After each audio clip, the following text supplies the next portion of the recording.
Tarde, pessoal. Já tem uma boa quantidade de pessoas aqui na sala, alguns retardatários, né? Temos 140 projetos aí, eu acho que 122 rodando atualmente no estado aí. Só temos 40 pessoas, galera. Vamos entrar aí quem não entrou. É claro que não está ouvindo, mas vamos sempre reforçar a gente participar de todos os webinars, né? É importante a presença no ao vivo, né? Mesmo eu ficando gravado, até para aproveitar o momento para tirar algumas dúvidas aí com os palestrantes aí, né? Então, seja bem-vindo, Marcelo, da Evolo, é o painelista de hoje, né? Vai apresentar aí para vocês. O Marcelo é parceiro, a Evolo é parceira nossa aí, tanto com o Samuel e o Thiago aí. Faz tempo que eu não vejo até os guris aí.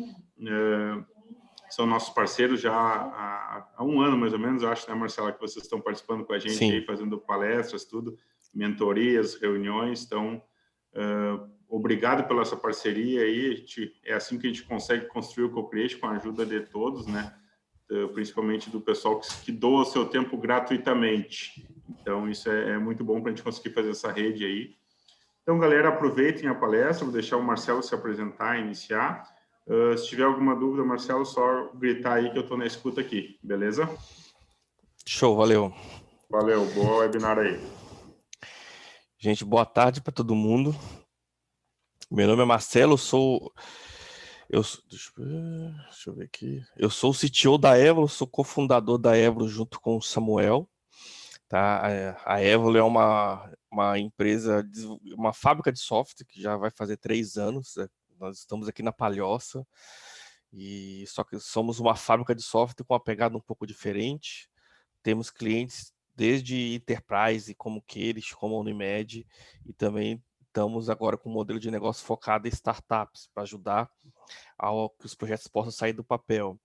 Essa palestra que a gente fez, a gente criou essa palestra no passado para o próprio Co-Creation, né? Com o objetivo de falar um pouco das decisões do início de um projeto. Eu vou tentar trazer, apesar que a minha carreira é muito técnica, né? Eu vou tentar trazer uma linguagem pouco técnica, tá? Mas qualquer dúvida ou qualquer desvio que eu falar e ficar um pouco complexo, pode ficar à vontade de me perguntar. Porque o objetivo dessa palestra não é tanto software, código, estrutura, é mais questões de decisões mesmos, né? Qual que foi a grande motivação dessa palestra, né? Eu tive experiência de várias empresas, acompanhei várias empresas, fui em palestra de várias empresas e tinha algumas características que eu vi nessas empresas que eram startups, que eram ideias iniciais e que algumas características delas todas tinham algo em comum depois que o projeto dava sucesso. Então eu vou explorar um pouco aqui as decisões que eles tiveram no começo e o que eles tiveram que fazer depois para corrigir, ou o que foi o benefício e tal. Até o título é estranho, né? Porque se tu for pensar, o título faz muito sentido, né? Tipo, qualquer coisa que tu decide no começo te influencia no final, né? Então, por exemplo, tu vai fazer uma faculdade. Quanto maior tu dedicar no início, melhor vai ser o aprendizado. Apesar que tem muita gente que entra na faculdade e não se preocupa tanto com o aprendizado, né? Viagem, cara, tu vai ter uma viagem baita, quanto melhor tu planejar. Você vai comprar uma passagem e sair, tu pode ter problema. Então, até o MVP, quanto melhor tu validar as ideias, melhor vai ser o aprendizado gerado. Na verdade, o título não faz muito sentido por si só, porque tudo que tu planeja melhor no começo, tu tem um resultado esperado. Mas, na área de software, que é as empresas de tecnologia que desenvolvem software, essa lógica ela não faz muito sentido, na verdade, assim. Porque é tão complexo desenvolver software e você tem tantos problemas e riscos envolvidos naquilo que você não consegue ter uma visão clara. Às vezes, o mais simples pode dar problema no futuro. Então, cara, na área de software não faz tão sentido essa frase.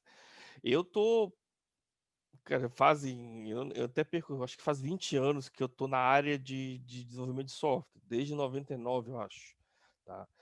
Eu já trabalhei em várias empresas. Eu vim para Santa Catarina, por exemplo, em 2004.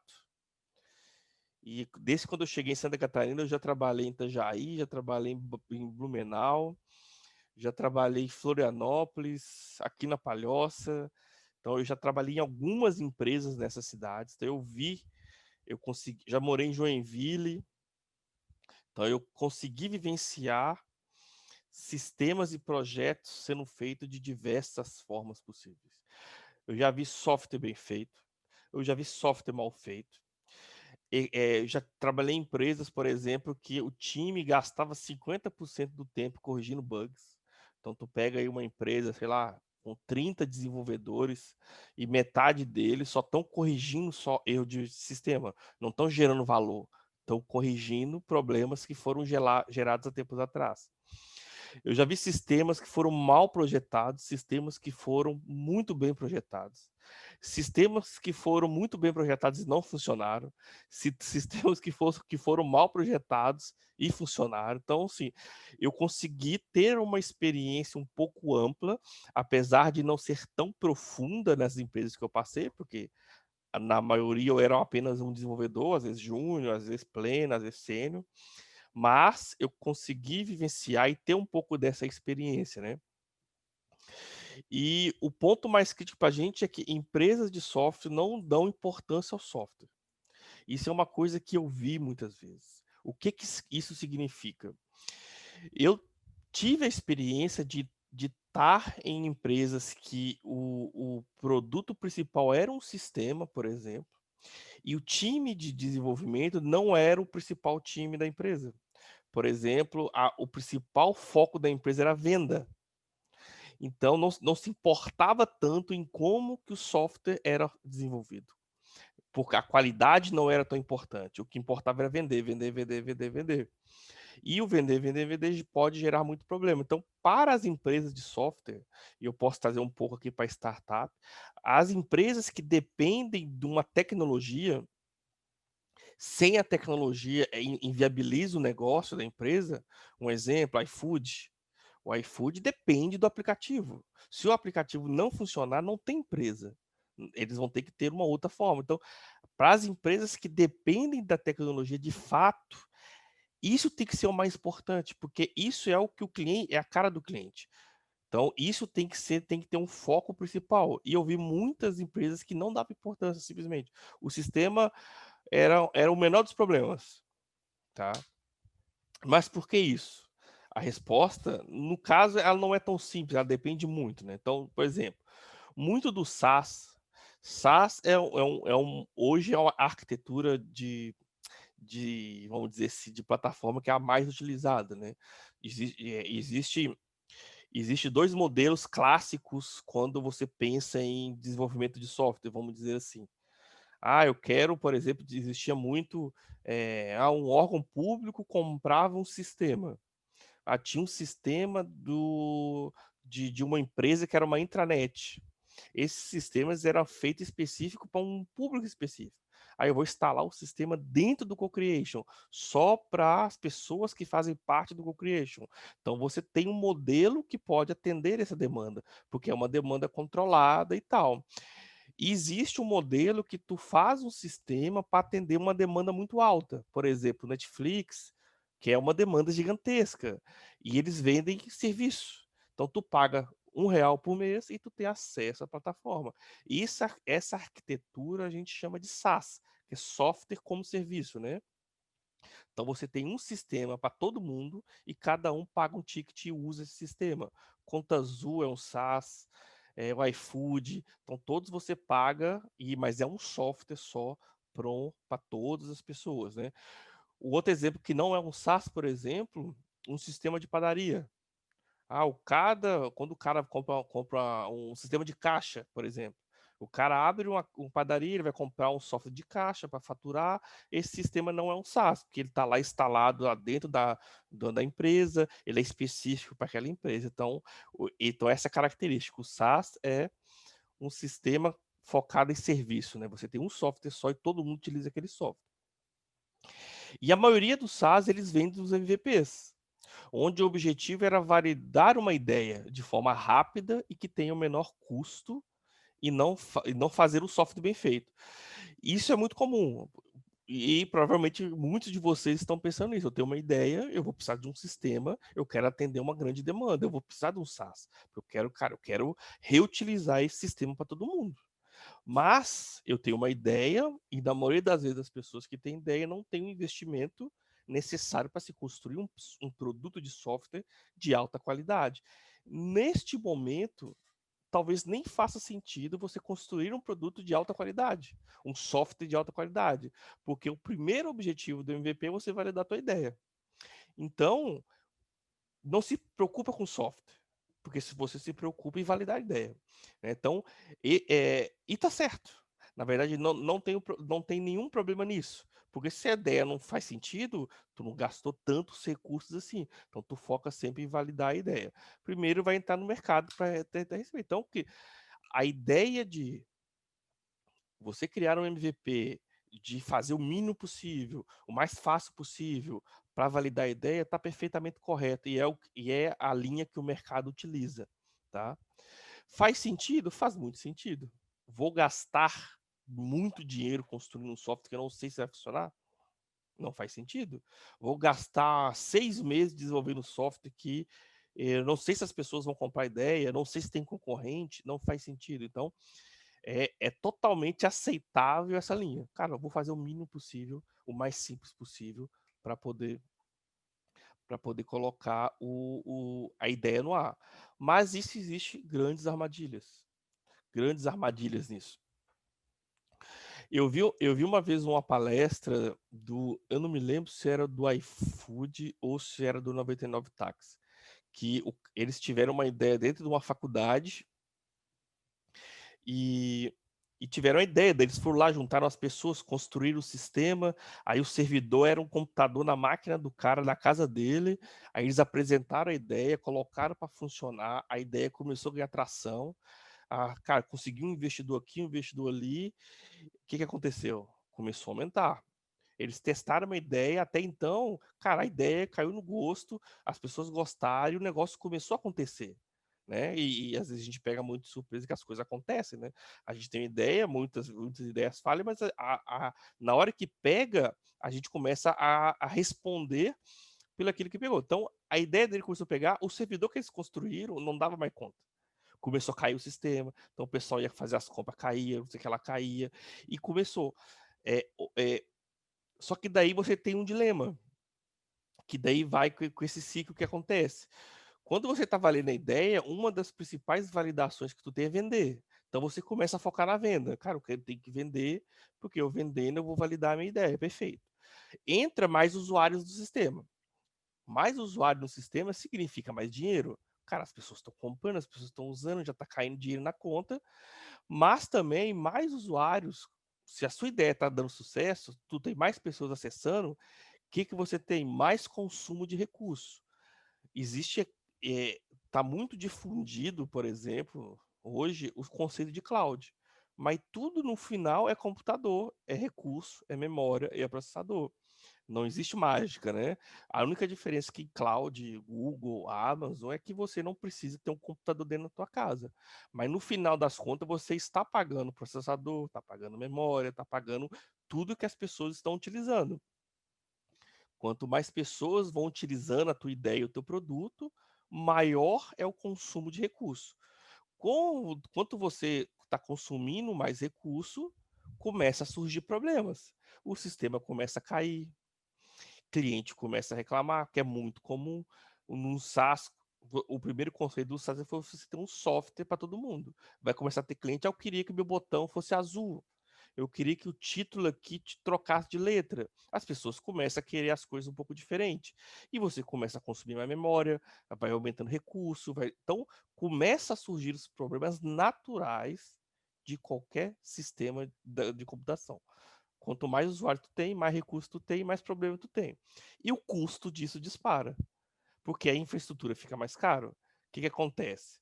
Você tá pagando lá $100 por servidor, daqui a pouco tá pagando $150, daqui a pouco tá pagando $200. Então tu vai inflando o teu custo para manter aquilo funcionando, porque quanto mais pessoas, mais recurso, mais dinheiro, mais consumo, aí você precisa vender mais. cara, o que a gente vendeu não tá dando conta, não tá cobrindo a despesa. Então, vamos vender mais. Aí tu vende mais. Aí o que tu vende mais é mais usuário. Mais usuário é mais problema. Aí depois aumenta o custo de novo. Aí tu precisa vender mais. Então a gente chama disso é o ciclo da morte. E existe hoje grandes empresas do Brasil hoje estão passando por reformulação porque estão nesse ciclo da morte. É um ciclo bom? É, tu tá conseguindo fazer o negócio crescer, mas tu fica num ciclo vicioso de consumo, de recurso, de venda, de consumo de recurso de venda e assim vai. Na maioria das vezes, com a correria do dia a dia e principalmente sem as pessoas especializadas em desenvolvimento, as empresas não dão o devido valor a um dos itens mais importantes, que na verdade é o software. Né? E por que isso é tão crítico? Nenhuma empresa sobrevive muito tempo com software constantemente offline. Isso é uma das maiores verdades que poucas empresas se dão tanta atenção. Se tu tá pagando o sistema, esse sistema não pode ficar offline. É muito difícil conseguir, é muito difícil validar um cliente. Mas se você dá uma instabilidade, cara, as pessoas vão embora. Simplesmente assim. Eu posso, por exemplo, posso dar um exemplo prático de aconteceu comigo. Tinha uma série que todo mundo conhece, que era Game of Thrones, e na época eu não tinha HBO em casa, assim, eu não tinha TV a cabo. O que eu fiz? Comprei, paguei lá o HBO Go para ver pela internet. Paguei o aplicativo e tal. E acho que o episódio era sempre domingo às 10 horas. Chegava domingo 9h55, o aplicativo saía. O aplicativo simplesmente saía. Quer dizer, eu paguei, era especificamente para ver uma série, que era a única que eu queria ver, e na hora da série, que era o único horário que o aplicativo liberava o episódio, caía a aplicação. Simplesmente caía, ficava offline. E eu comecei a ficar no Twitter, todo mundo reclamando que o aplicativo não funcionava. Ficava offline, você nem logava no aplicativo às 10 horas da noite. Começava a liberar às 11 horas, começava a liberar às 11h30. Quer dizer, você criou um negócio, criou um aplicativo para atender uma demanda, o aplicativo não atende a demanda. O que aconteceu? Acabou a série, eu comecei a ver as coisas atrasadas, porque eu queria ver, eu comecei a ver no outro dia, para poder acompanhar o episódio. Acabou a série, eu cancelei. Aplica sistema offline, cara, não pode acontecer. Você vai perder clientes se o sistema estiver offline, por qualquer motivo que seja. Falta de recurso, falta de dinheiro, erros, que acontece muito. Acontece tanto erro que ele cai o sistema. Então, nenhuma empresa sobrevive muito tempo sem fazer o básico que ela se propõe. Se o seu negócio é software, o software tem que funcionar. É no mínimo. Se o negócio é Coca, tu tem que conseguir vender um produto que é Coca-Cola. Não adianta abrir uma empresa e não ter a Coca, né? Então, se o produto é software, o software tem que funcionar de fato. Mas por que não consertam software? Essa pode ser uma pergunta. Eu tenho uma ideia, criei um MVP, criei um aplicativo para validar a minha ideia. O aplicativo funcionou, as pessoas gostaram. Cara, começou a ter muito movimento, o aplicativo começou a cair, o aplicativo não comporta. Mas por que vamos arrumar. Só que aí vem um problema que é um problemaço em todas as empresas de software. A partir do momento que a tua ideia deu sucesso, a partir do momento que as pessoas estão utilizando o teu produto, você não pode mais virar a pele e falar assim, olha, espera agora que eu vou fazer uma nova versão para atender a demanda. Então você cancela a tua conta e daqui a pouco tu volta, porque eu vou ter um software melhor. Você vai ter que passar por um processo de refazer o sistema com o sistema atual rodando. Aí é um dos grandes problemas do software, é trocar a roda do carro com o carro andando. É caos total. Tem várias estratégias para isso, mas é muito difícil ser implementadas. E é muito caro fazer isso. É muito caro fazer isso. Existe hoje grandes empresas que estão passando por isso e levam 5, 10 anos para fazer. Porque você tem que refazer o sistema, você tem que colocar coisas novas, você tem que colocar uma arquitetura nova, um processo novo, com as pessoas utilizando o antigo e sem quebrar, é com caos total. Trocar a roda de um carro com o carro andando é muito mais caro e muito mais complexo. Principalmente porque o carro não foi projetado para isso. Aí que está o grande segredo. Então, tipo, normalmente o que que as empresas, quando elas pensam, né? Vamos lá, vamos usar a referência mais simples. Cara, desenvolvi um aplicativo qualquer para validar uma ideia. As pessoas estão utilizando esse aplicativo, o aplicativo está funcionando, pegou o gosto. Começou a utilizar, começou a cair. A gente tem duas decisões. A gente pode melhorar o software ou melhorar a infraestrutura. Tá? Então, melhorar o software, ele é mais demorado, porque tu vai precisar de pessoas de qualidade, tu vai precisar de um projeto, tu vai precisar fazer esse sistema com outro sistema rodando. Então, é mais demorado. Melhorar a infraestrutura é mais rápido. Então, se eu aumentar a memória, aumentar o processador, é muito mais rápido. Melhorar o software é muito mais trabalhoso de fazer, porque você vai gastar mais tempo. Uma coisa é complexo, ele é muito mais complexo e muito mais trabalhoso. Melhorar a infraestrutura é muito mais simples. Você vai num painel do Google lá e aumenta a infraestrutura em questão de minutos. Melhorar o software a curto prazo é caro.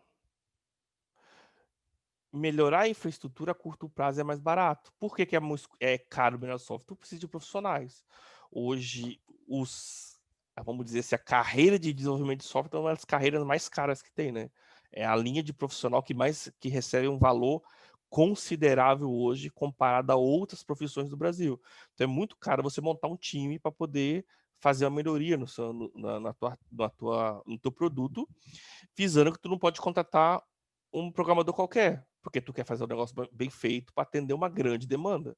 Então, é muito caro fazer isso a curto prazo. E melhorar a infraestrutura é mais barato, de fato.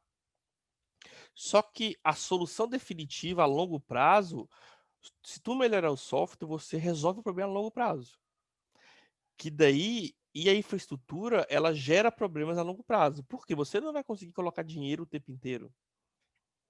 Se eu gasto mais agora para corrigir o aplicativo, para ele atender uma demanda maior, por exemplo, a longo prazo vai ser muito mais barato para mim.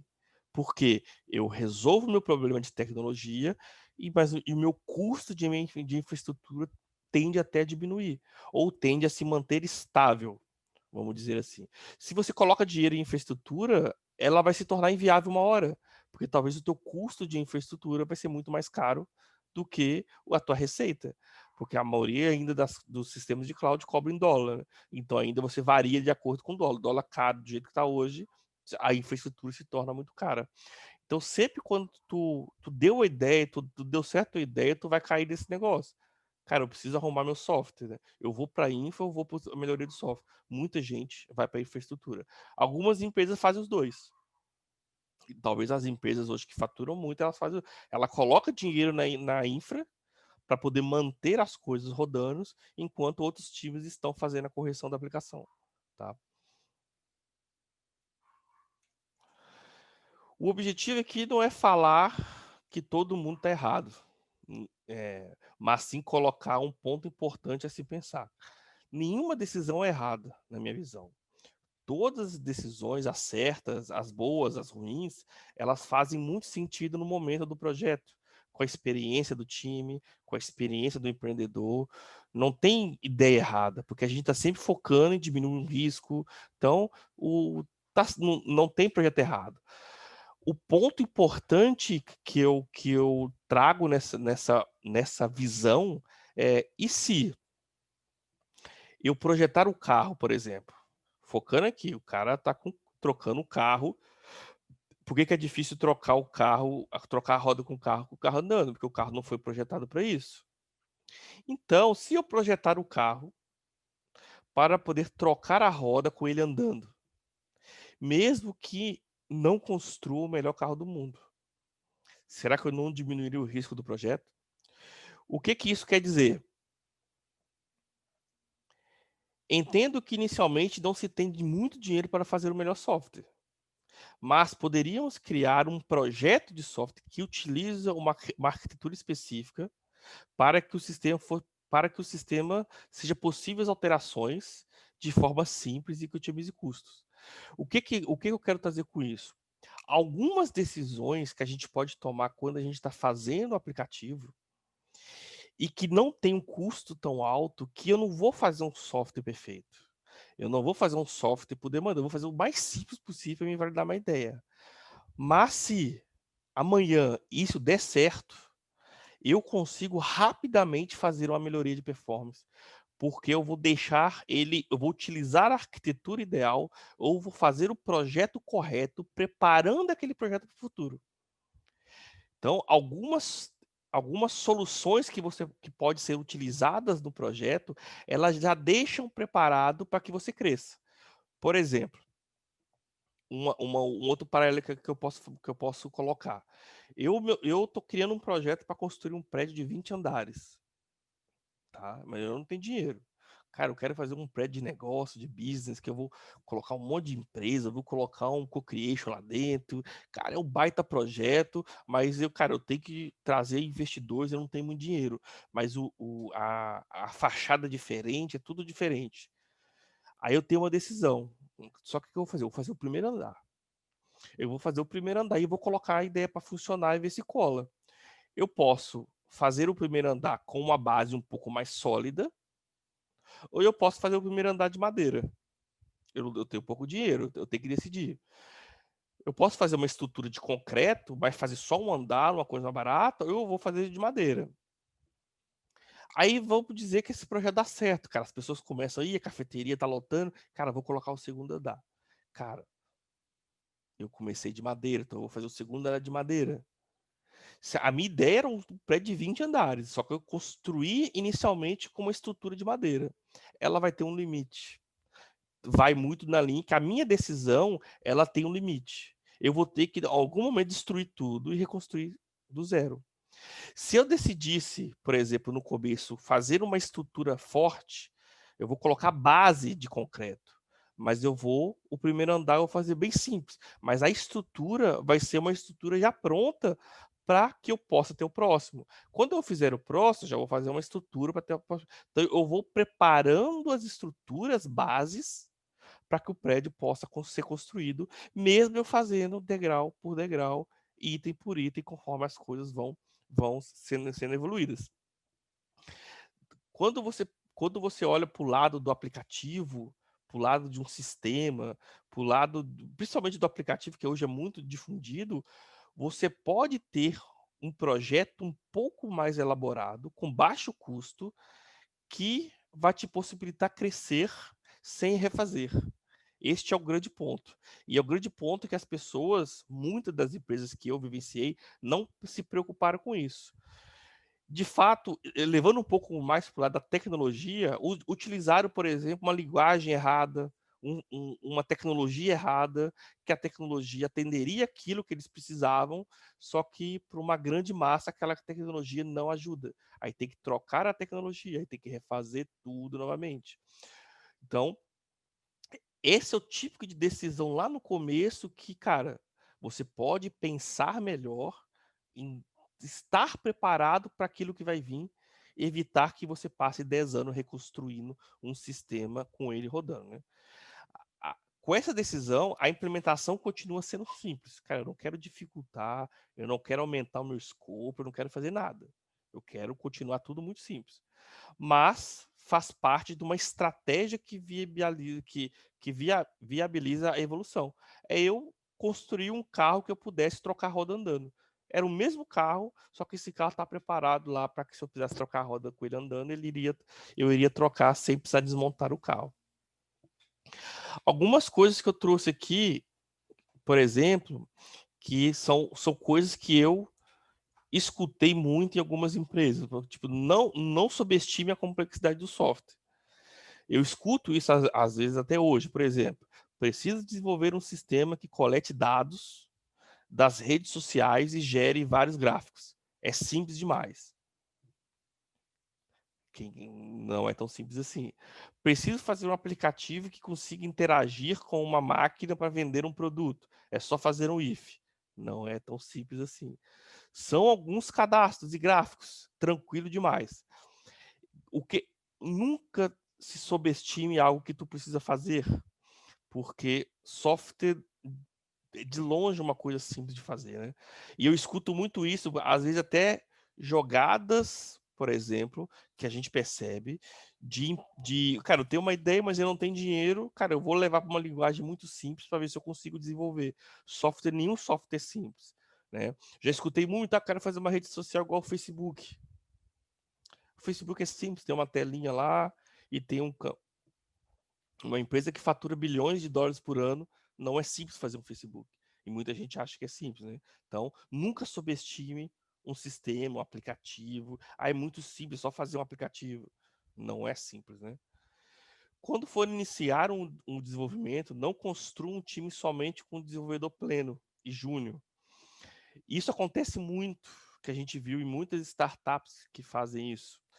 Eu tenho um recurso limitado, o que eu faço? Eu vou trazer um monte de desenvolvedor que estão iniciando a carreira.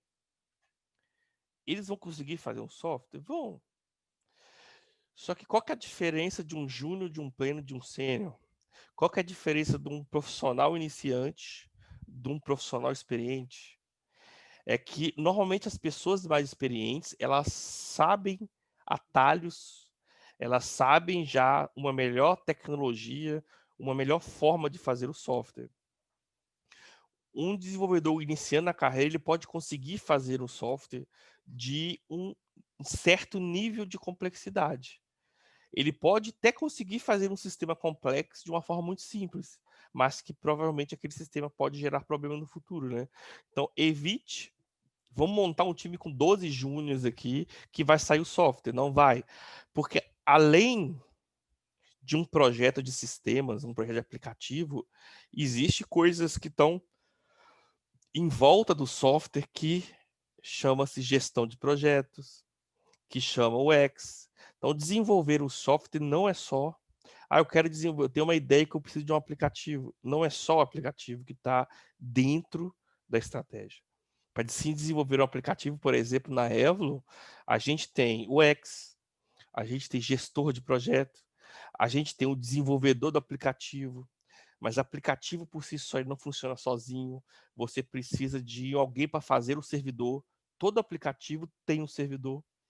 Então você tem vários profissionais de vários níveis para desenvolver aquele aplicativo.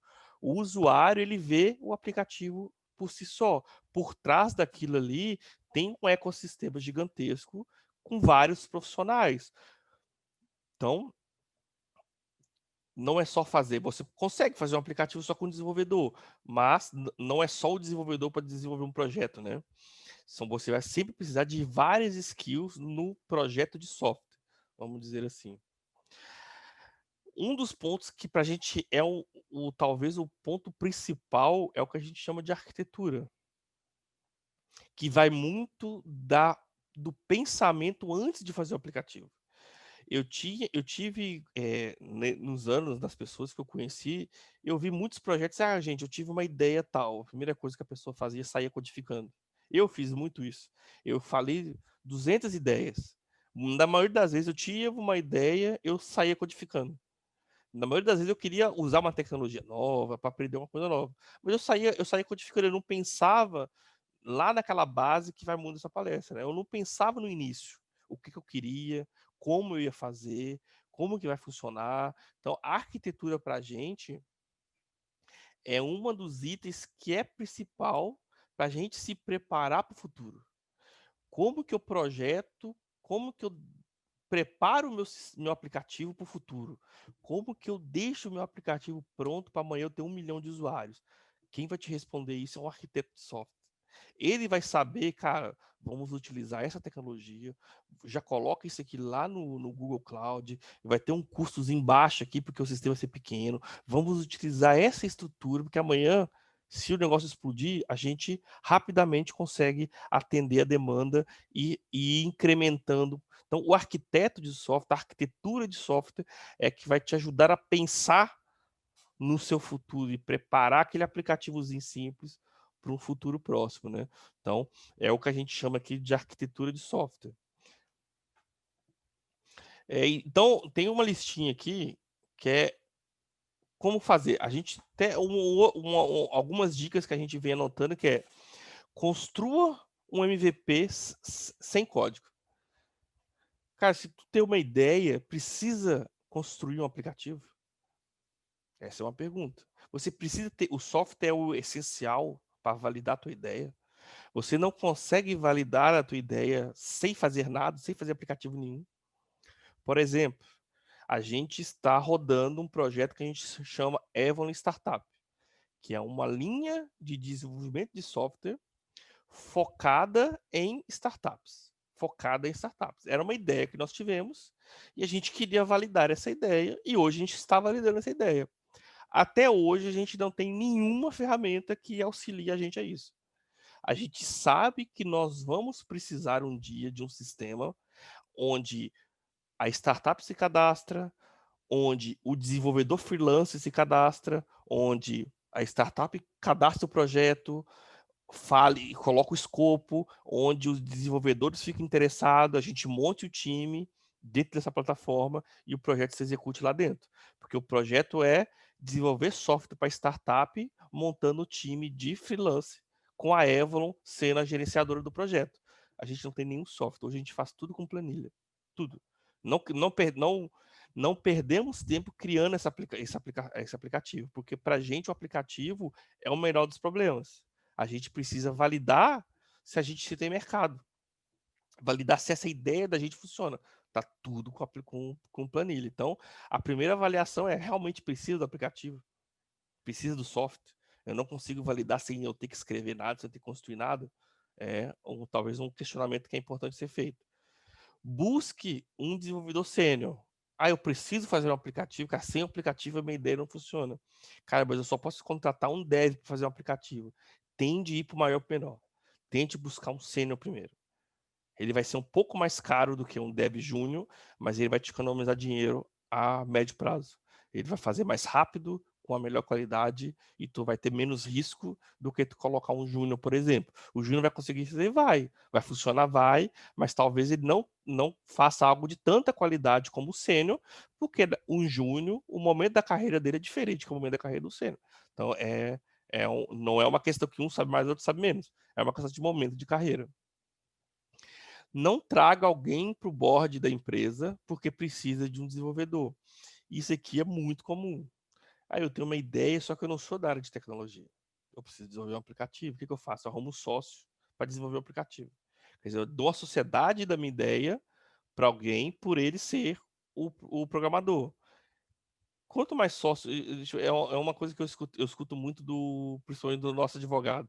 Quanto mais sócio a gente tem, maior a probabilidade de dar problema na sociedade. Assim. Então, não traga alguém só porque você precisa de um desenvolvedor para a sociedade do negócio. Né? Tente fazer isso. Se realmente precisa do aplicativo, tente fazer isso com freelance, com um profissional específico, né? Até uma outra visão que eu trago aqui sobre isso porque já aconteceu comigo várias vezes. Muita das vezes a gente imagine que oferecer uma ideia para um profissional em troca do futuro, né? Cara, eu tenho uma ideia, por exemplo, eu já recebi essa proposta várias vezes. Cara, eu tenho uma ideia genial, só que eu só preciso que desenvolva um aplicativo e tal. Vai 3, 4 meses de desenvolvimento, mas te dou 50% da ideia. Acho que eu não sei estatisticamente quanto que é, mas provavelmente mais de 70% das ideias não dão certo. Então, quando você vira para um desenvolvedor que a carreira dele é projetar software e faz uma proposta de construa esse software gratuito para mim, que quando a ideia der sucesso, a gente divide os lucros, provavelmente esse cara não vai querer. Porque simplesmente muitas das ideias não dão certo. E faz parte do jogo. Mas aí o profissional que depende daquilo para sobreviver, eu sobrevivi muito tempo com freelance, como desenvolvedor, dedicar 6 meses do meu tempo desenvolvendo um produto que eu deixando de ganhar dinheiro, uma outra renda, a maioria das pessoas não vão querer. A não ser que seja um amigo próximo, acredita muito na pessoa. Mas toda vez que eu entrei num projeto deste, para mim deu muito errado, porque a ideia não foi para frente. Então, prefira contratar um profissional e pagar um profissional, remunerando, porque ele tem um conhecimento que eu necessito, mas que também eu não preciso trazer ele para minha sociedade, e se um dia der errado, ele não vai ter servido em qualquer tipo de briga conforme isso, né? Isso é muito comum, tá? Prefira rodar na nuvem. Google, cara, não tem um outro. Enquanto o equilíbrio entre velocidade e qualidade. Isso vai um pouco na linha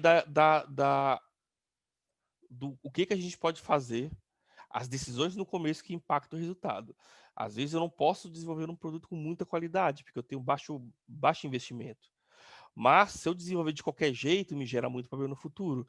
O desenvolvimento de software, normalmente, quando tu quer muito rápido, tem um mês para fazer um aplicativo. Cara, tu não pode.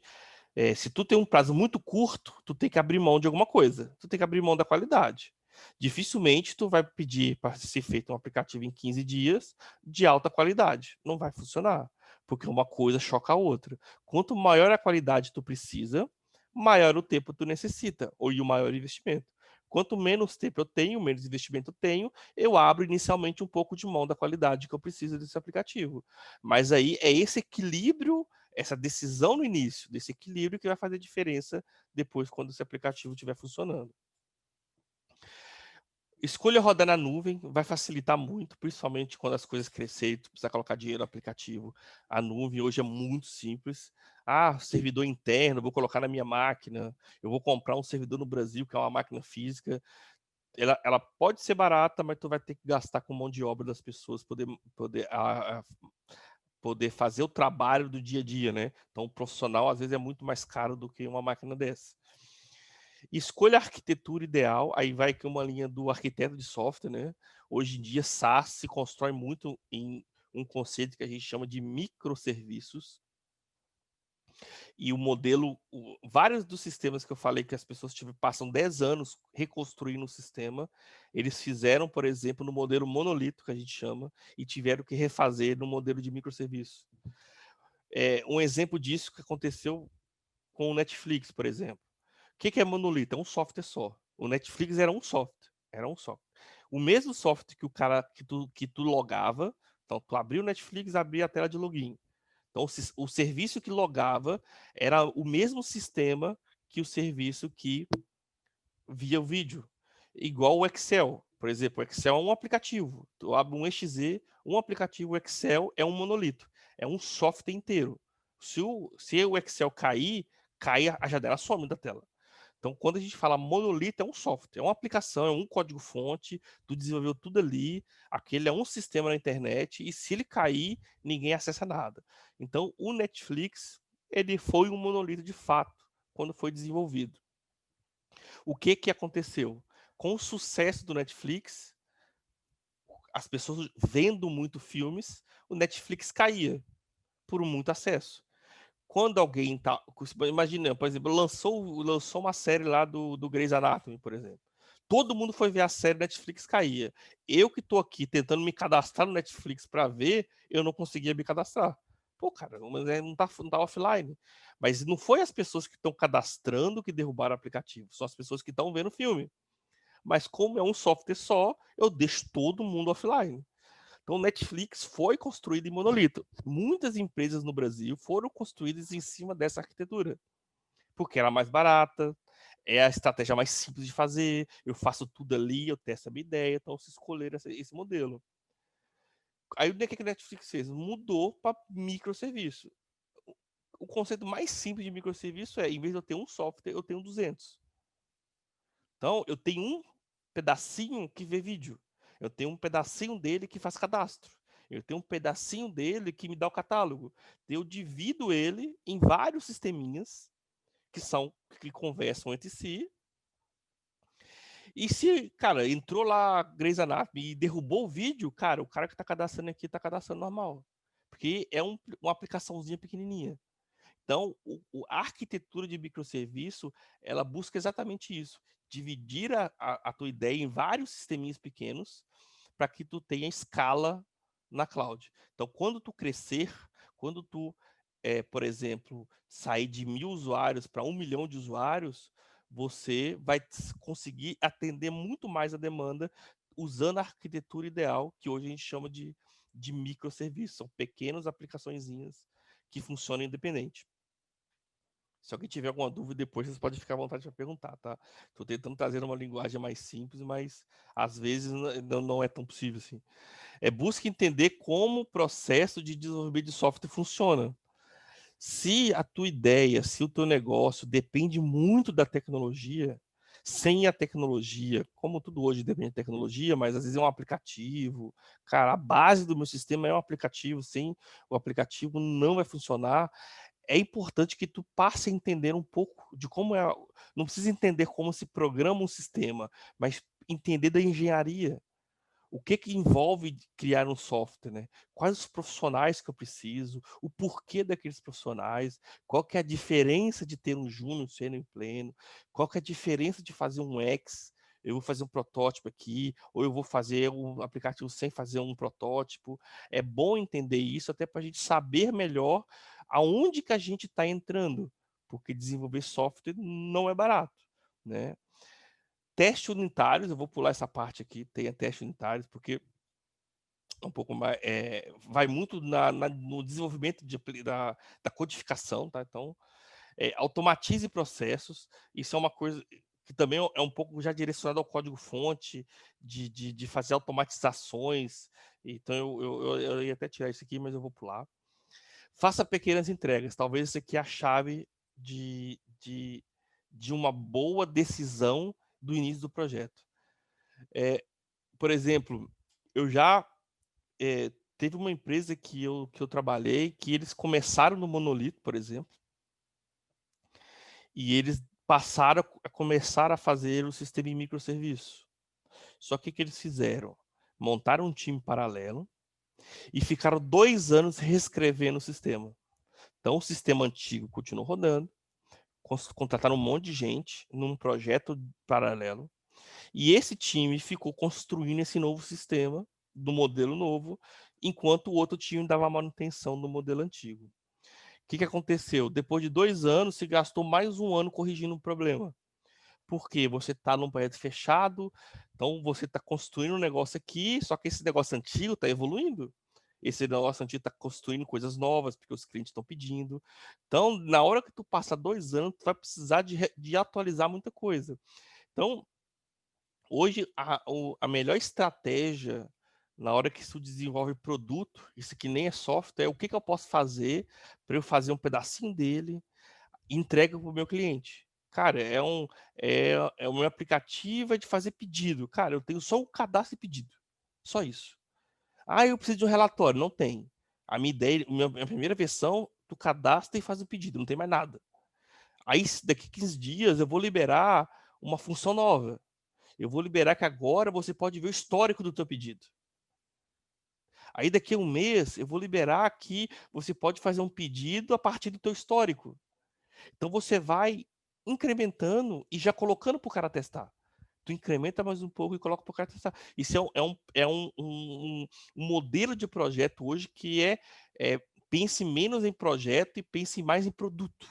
Produto, tu não precisa desenvolver o produto 100%, com todas as ideias, tu vai gastar muito dinheiro, faz um pedacinho, já entrega para o cara utilizar, tu já vai colher o feedback, o cara fala assim, cara, gostei, não gostei, é ruim, não é ruim, tá difícil, não tá difícil, tu já vai colher o feedback, aí tu vai fazer o mesmo pedacinho, liberei uma versão agora que tem umas coisinhas a mais, então tu vai gradualmente fazendo pequenas entregas e colhendo feedback.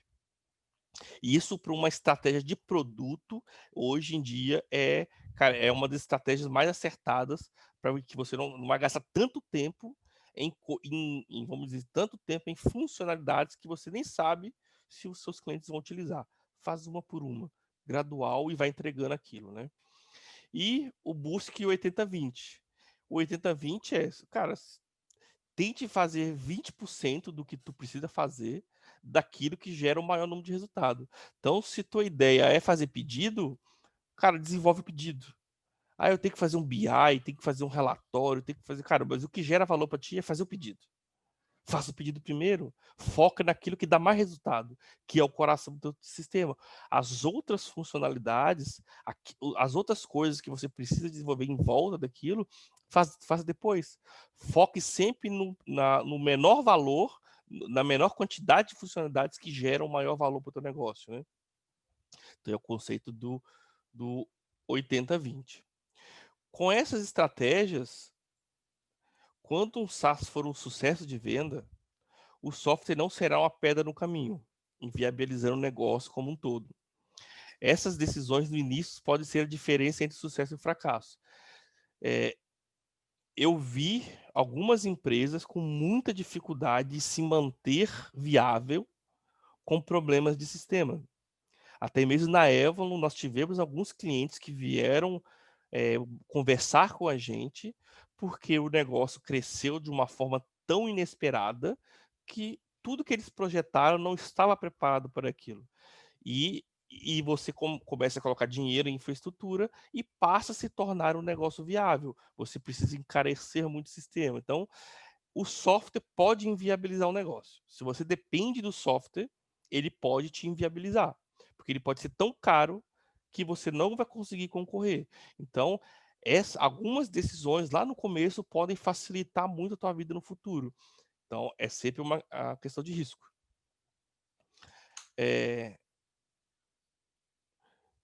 Cara, eu acho que era isso, cara. Acho que era isso. O ponto principal tu precisa desenvolver um sistema. Vou falar agora de software diretamente, né? Tu precisa desenvolver um software, um aplicativo. A tua ideia não sobrevive sem o software. Não conheço de tecnologia, bate um papo com alguém que conhece. Simples. Um papo. Cara, vamos tomar um café, vamos conversar um pouco. Busque uma experiência para te evitar ao máximo construir algo que possa inviabilizar seu negócio amanhã. Que se tudo der certo, que se a ideia funcionar, você não precise reescrever o sistema e gastar, como muitas empresas gastam hoje, milhões para refazer algo, né? É melhor gastar milhões para fazer que o seu sistema voe, para aprimorar o seu sistema, não refazer algo que está funcionando. Cara, eu acho que é um pouco isso. Fico aberto aqui para perguntas, se alguém teve alguma dúvida.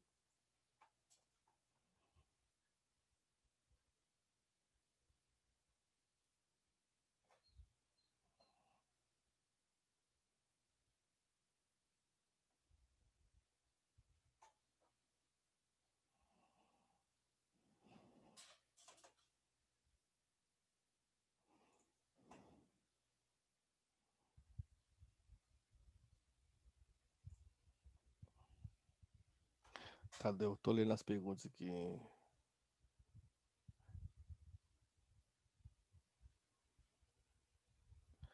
Essa arquitetura poderia ser exemplificada pelo low code ou UX designer. Tá. Arquitetura é um pouco diferente. O UX é uma parte do processo, né? O UX design, ele é muito importante quando tu vai para uma experiência de usuário. Eu quero que o meu aplicativo seja simples, seja funcional, que as pessoas, cara, com um clique consigam fazer aquilo que eles querem. Mas todo aplicativo tem um servidor. Todo aplicativo tem um servidor. Os dados não ficam no aplicativo. Então, a arquitetura ela está mais voltada ao servidor. Como tu projeta o servidor para atender uma demanda muito grande. Então, o X é um pedaço focado na experiência do usuário, mas a arquitetura, de fato, onde vai te facilitar o futuro, vamos dizer assim, é o servidor. O servidor é muito mais difícil refazer.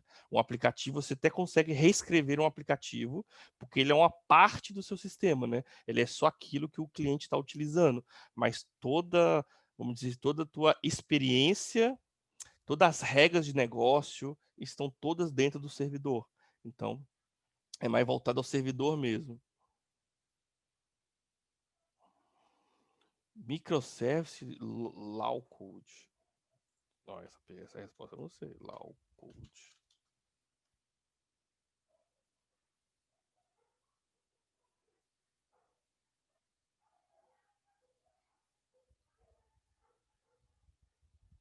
Não, não é a mesma coisa. Até fui buscar para ver o que é Low Code. Low Code basicamente é uma facilitação para desenvolver um aplicativo, por exemplo. É uma interface gráfica que facilita você construir um aplicativo, construir um sistema. Existe por exemplo, existe um sistema que chama JHipster, que tu monta um banco de dados e ele cria todo o código para você. Isso não é microserviço. Microserviço um modelo de arquitetura de software, onde você projeta pequenos sistemas, e eles juntos formam um sistema só. É como se eu pegasse o Word, criasse vários Words, e eles juntos formariam um sistema. Vamos dizer assim. Então, são pequenos softwares escritos de forma independente. Então, não são a mesma coisa.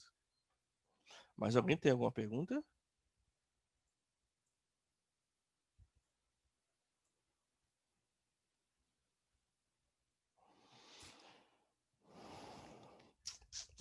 Qual a sua visão dos aplicativos criados em low code ou no código?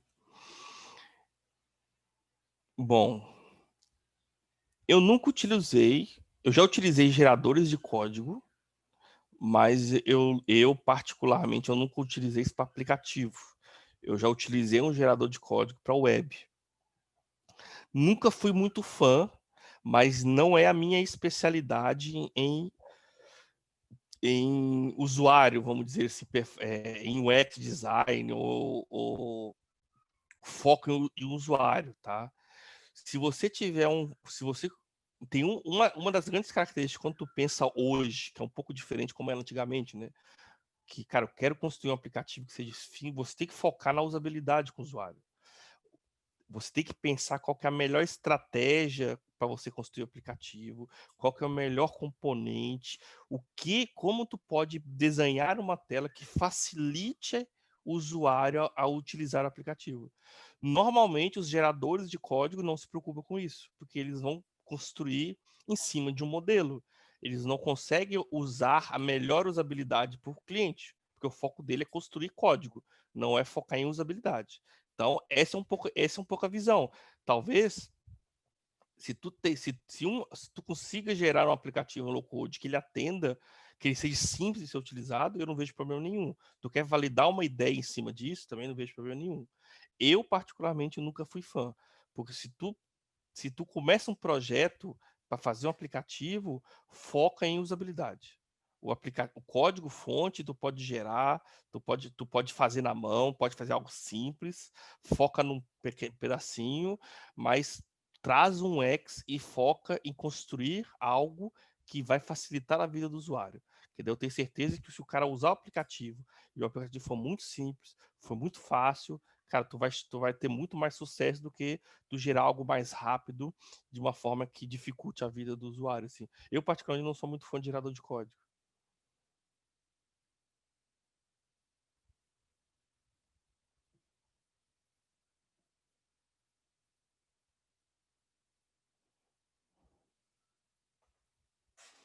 Mais alguém?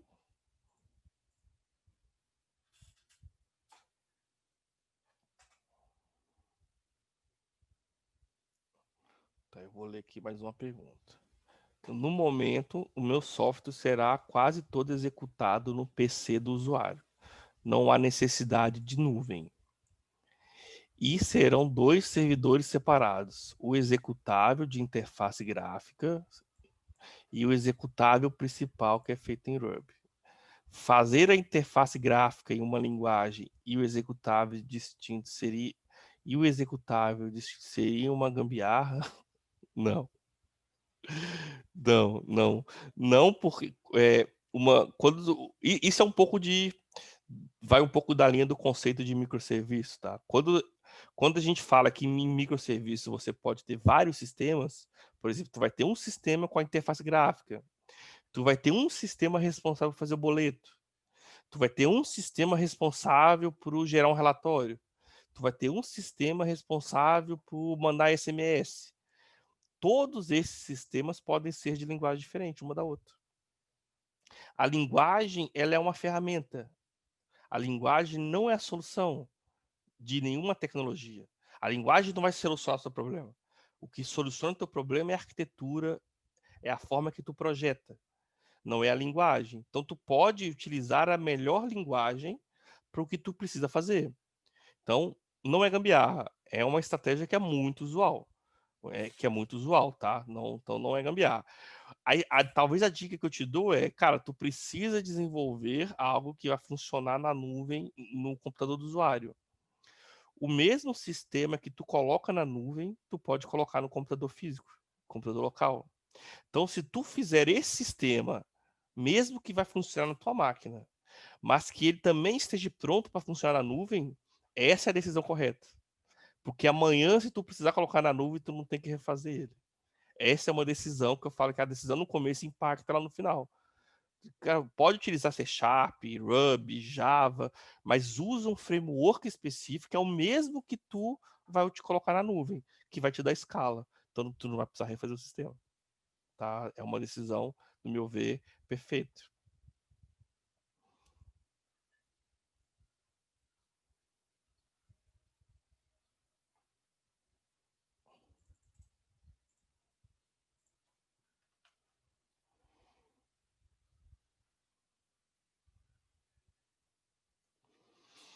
Mockups, vale a pena? Eu fiz alguns wireframe, mas não sei até que ponto eles servem de validação.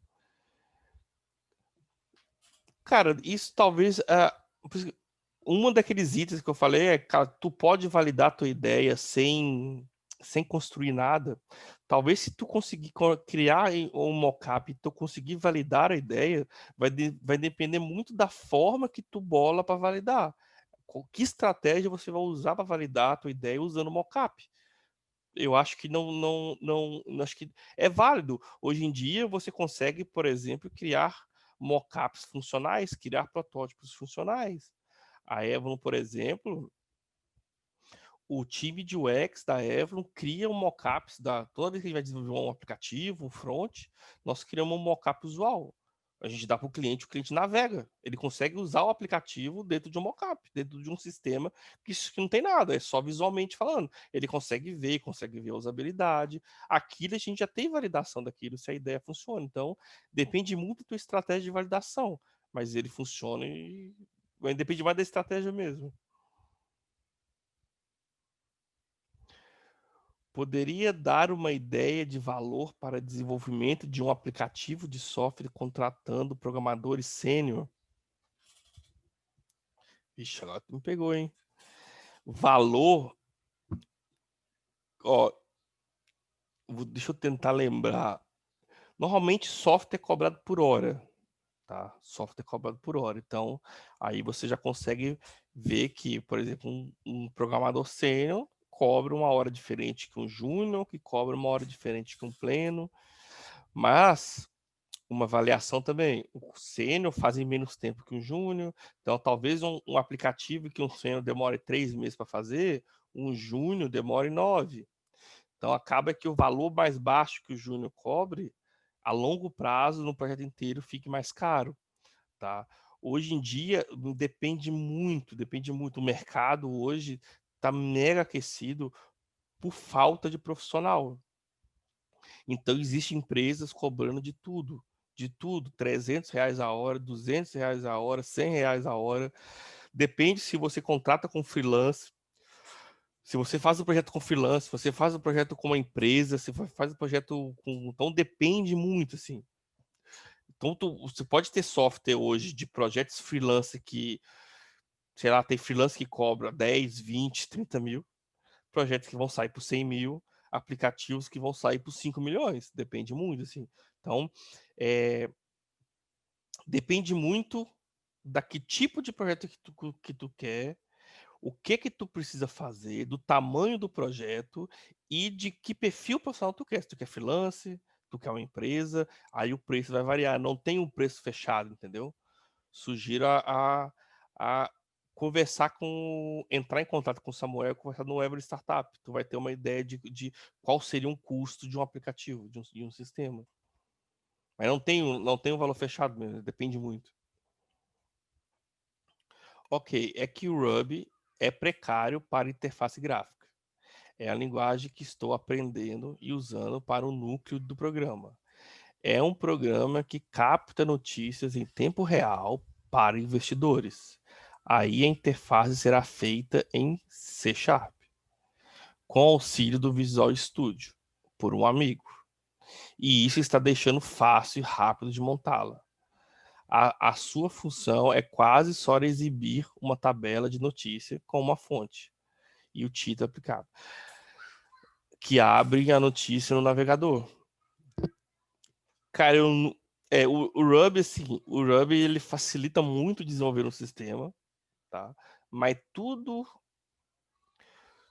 que eu me envolvi que era muito fácil de ser utilizado, gera muita coisa automática, não tem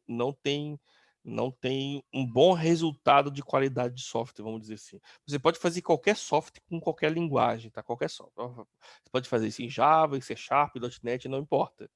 Mas algumas linguagens, tudo que é muito gerado de forma automaticamente, muito simples, tende a qualidade não ser lá as coisas. E sempre vai ter que uma linguagem específica de alguma coisa. Talvez o Ruby realmente não tenha uma especialidade gráfica. O Java, por exemplo, ele nunca foi tão famoso para construir layout. Nunca foi. Desenvolver um aplicativo desktop em Java, as pessoas não gostam muito. Muita gente realmente usa o C Sharp. O C Sharp ele é mais especializado em desenvolver aplicação desktop. Por exemplo, eu já desenvolvi um desktop usando C Sharp, o WTF, WFT, eu nem me lembro qual era o framework. Então, só que aí agora eu entendi um pouco a tua estratégia. Não é gambiarra, mas essa estratégia te limita muito ao mundo físico. Quando o C Sharp talvez é a linguagem. Se tu estiver utilizando .NET para fazer as telas, na verdade tu não precisaria nem fazer em Ruby, não podia fazer todo em .NET, né? Talvez ficaria até mais fácil. Mas, cara, não tem gambiarra nessa estratégia, tá? Não tem gambiarra, assim. O .NET faz web, o .NET faz desktop, o Ruby também. Se tá sendo só uma questão de, cara, é o que a gente consegue fazer, o Ruby é ruim para fazer o layout, o do C Sharp é ruim para fazer o layout, talvez o layout tu podia fazer em JavaScript puro. Talvez seria muito mais simples do que fazer em C Sharp. C Sharp, ele não é muita especialidade dele de fazer web, assim, por exemplo. No sistema não vai ficar tão performático, tá? Poderia fazer em JavaScript puro, seria muito mais fácil. Qualquer coisa, pega meu contato, entre em contato comigo pessoalmente, podemos conversar mais sobre isso, tá?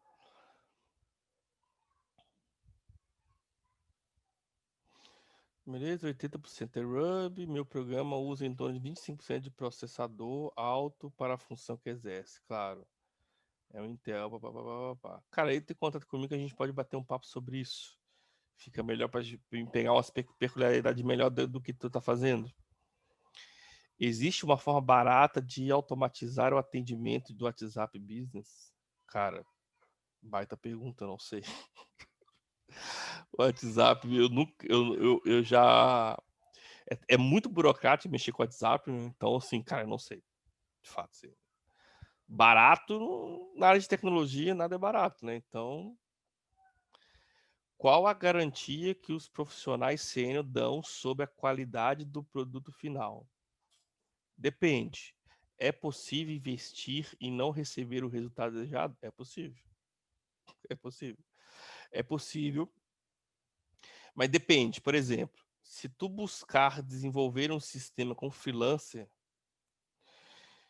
é mais arriscado.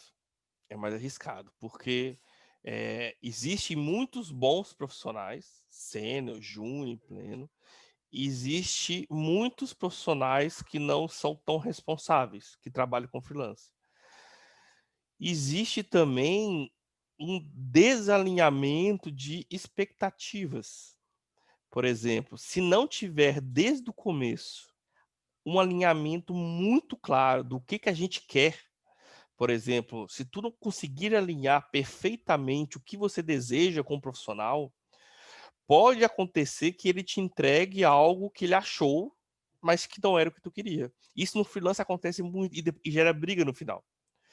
Eu já passei por isso. Então, o cara me explicou, eu entendi uma coisa, eu desenvolvi o que eu entendi, e no final eu falei assim, cara, mas não foi isso que eu queria. Cara, mas tá documentado no e-mail que tu queria isso, mas não era isso que eu imaginava. Então, tipo assim, o erro foi lá no começo não ter um alinhamento de expectativas inicial. Se a expectativa inicial é qualidade, é um produto bom, Dificilmente, por exemplo, tu vai conseguir contratar um freelance para fazer um bom produto que tem uma alta qualidade que tu precisa fazer em 15 em um mês. Então, também existe o tempo que tu dê, o projeto que tu tem, o tempo que tu tem para fazer. Então, tudo que é muito bem feito se leva mais tempo e se tem um custo maior. Então, também é uma questão também de matemática, né? Muitas vezes as pessoas não têm dinheiro para investir durante muito tempo. Tu não vai conseguir nunca, por exemplo, isso eu posso ter certeza, ter um baita projeto com pouco dinheiro. Não vai conseguir. Nenhum profissional vai te dar um sistema de alta qualidade, ele tendo pouco tempo para fazer e você pagando pouco.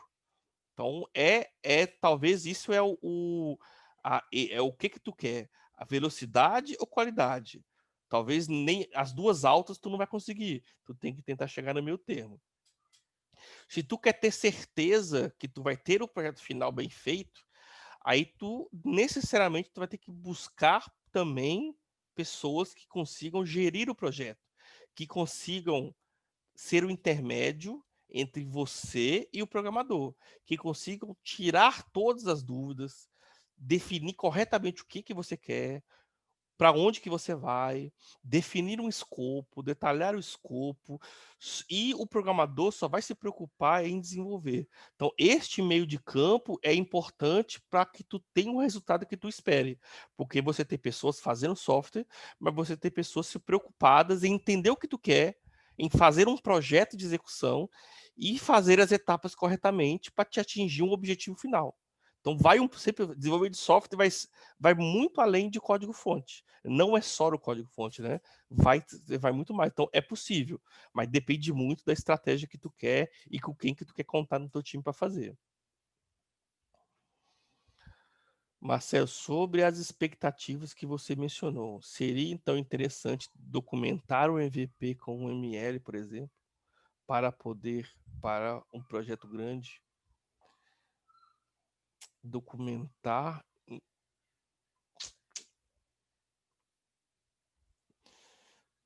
Talvez não. Depende, tá? Vamos tentar. é, vamos colocar assim. O que que a gente precisa para iniciar um projeto bem feito? Com esta visão que eu quero evitar problemas no futuro. Independente, pode ser um quadro branco. Primeira coisa, tem que saber, a gente tem que decidir claramente o que a gente quer. Qual que é o objetivo que eu quero atender? O que eu preciso fazer? O que que o meu sistema faz? Então, independente se é um ML, se é documentação, hoje a área de software, documentação demais, se desatualiza muito rapidamente. Você precisa focar em pilares, que é muito o que a gente faz. Quais são os pilares necessários para esse negócio? Quando a gente desenhou o Everly Startup, por exemplo, a gente pensou nos pilares. O que que eu quero? Qual que é o problema que eu quero resolver do cliente? Isso para mim é mais importante que o software, é mais importante que tudo. Eu preciso ter claro o que eu quero resolver. Então, os pilares são importantes. Aí a gente desenha os pilares, depois a gente define o que, que a gente quer fazer com aquilo ali. Então, documentar tudo, não vai, vou documentar tudo, criar uma documentação gigantesca, detalhando item por item, provavelmente tu vai gastar mais tempo. E não vai, amanhã vai estar totalmente desatualizado. Porque uma das primeiras premissas do negócio que vocês estão passando é que tudo vai mudar. Talvez a ideia que vocês vão validar não era a ideia que vocês estão hoje. Ela vai mutar. Mas no final, se vocês perderem muito tempo documentando aqui, o que vocês vão validar, a documentação não vai servir para nada. Então talvez você vai gastar muito esforço em algo que não vai te ajudar. Foca em pilar. Porque pilar pode mudar, mas os pilares tendem a manter. Não importa como eu faço, desde que eu atinja aquele pilar. Esse pilar é o que mantém a ideia viva, né?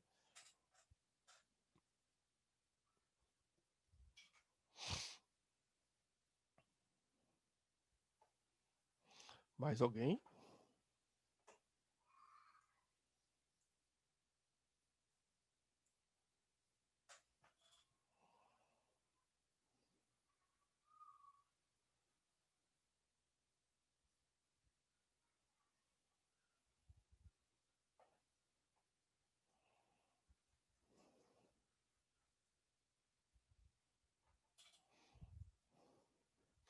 Não temos mais perguntas.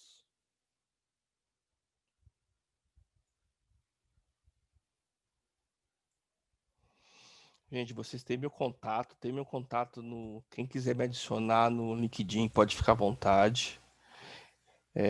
Fico disponível, quem quiser bater um papo, o cara pode ficar à vontade de mandar mensagem ali. Quem tiver alguma dúvida a mais, que queira me perguntar mais pessoalmente também, cara, fica à vontade para esclarecer, para ajudar no que for possível. Valeu, Marcelo, então, muito obrigado pela disponibilidade aí, show de bola, o assunto bem pertinente aí. E galera também, né, que caso alguém não encontre o Marcelo para fazer alguma pergunta futura, pode me mandar no chat, para toda a equipe do Copilation a gente repassa com ele. Em alguns outros momentos, com certeza a Evelyn também vai ser para fazer presente aí. Então, muito obrigado pela participação de todos e pela tua participação aí, show de bola, tamo junto. Valeu, gente, valeu, obrigadão, obrigado a todos.